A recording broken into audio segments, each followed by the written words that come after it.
ব্রেকফাস্টে রুটি, পরোটা, লুচি না বানিয়ে হাতে সময় কম থাকলে আর সবজি ও সুজি দিয়ে এই রেসিপিটা বানিয়ে দেখতে পারেন।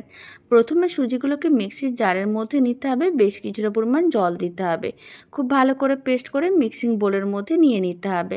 তারপর বেশ কিছুটা পরিমাণ আবারও জল দিতে হবে, কারণ মিশ্রণটাকে একটু পাতলা করেই রেডি করতে হবে। এর মধ্যে সেদ্ধ আলুকে গ্রেট করে দিয়ে দিলাম। এবার এর মধ্যে দিয়ে দিলাম অল্প একটু লবণ, লঙ্কার গুঁড়ো, হলুদ গুঁড়ো আর দিয়েছিলাম গরম মশলার গুঁড়ো। এখন বেশ কয়েকটা সবজিও দিয়ে দিলাম, আর দিয়ে দিলাম কুচনো পেঁয়াজ, আর অল্প করে একটু দিয়ে দিলাম কুচনো কাঁচা লঙ্কা, আর কয়েকটা ডিম দিতে হবে। তারপর খুব ভালো করে একসঙ্গে মিশিয়ে নিতে হবে। এখন মিশ্রণটাকে অল্প করে তেল ব্রাশ করে তারপরে ফ্রাইং প্যানের মধ্যে ছড়িয়ে নিতে হবে। উল্টে পাল্টে বেশ লাল লাল করে ভেজে নিতে হবে। আর অল্প করে টমেটো কেচাপ ছড়িয়ে দিতে হবে, আর অল্প করে মিয়োনিজ ছড়িয়ে দিতে হবে। তারপরে পাটিসাপটা পিঠের মতন ঠিক এইভাবে ফোল্ড করে নিতে হবে। খেতে ভালো লাগে।